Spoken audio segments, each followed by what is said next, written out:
Dans cette vidéo, on va voir comment ajouter un message de succès quand on a réussi à modifier la valeur de notre variable, de notre PLC. Donc, par exemple, si je veux modifier la valeur du tag 1 à 0, je fais modifier, on retourne en arrière, la variable a été changée. Je n'ai pas un message qui m'indique que ça a fonctionné ou que la variable a changé. On le voit ici, mais si j'avais par exemple 150 variables, là, ça pourrait être dur de savoir laquelle qui a changé et la retrouver. Donc on va juste ajouter un message qui apparaît dans le haut pour ça. Donc, on va aller dans notre éditeur de texte, dans la partie View, et je vais ajouter un import qui va être le import message de Django Contrib. Juste avant de faire mon return redirect, je vais vouloir ajouter mon message de succès. Donc, je vais ajouter message. Point.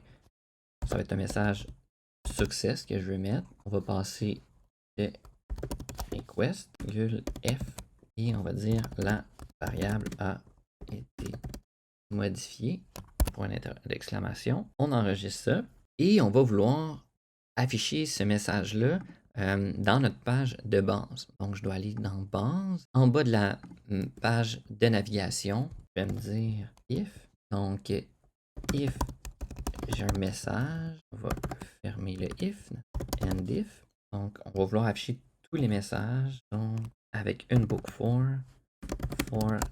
message in messages. Donc, on va passer tous les messages qui sont dans la liste de messages qu'on a.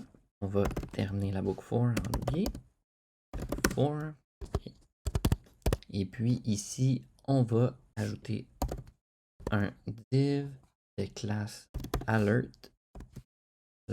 Alert-message.tag. Donc, ça, c'est la partie success qu'on a envoyé. Et je vais juste afficher ici le message. J'enregistre. Et maintenant, si je vais à ma page ici, je vais rafraîchir, je vais changer cette variable-là pour 2, modifier. Après 2 secondes, on retourne à notre page. Et la variable a été modifiée. Je vais afficher en vert parce qu'il me manque un S ici. Et si je rafraîchis, le message est disparu. Je vais changer ça pour 0. Et maintenant, je vois la variable a été modifiée.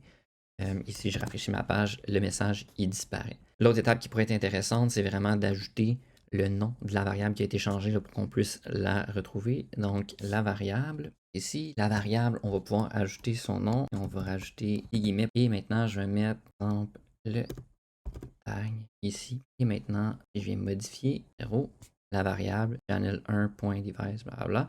Tout est là. Et là, si je veux le purifier un petit peu, là, je peux encore une fois aller chercher ça ici, juste pour que ça soit un petit peu plus clair, puis qu'on ait juste le nom, CTRL-S. Et maintenant, je fais le tag 0, mets ça à 0. Et puis maintenant, je dis la variable tag 1 a été modifiée, donc je sais exactement quelle variable a été modifiée. Donc, ça nous donne une présentation beaucoup plus claire.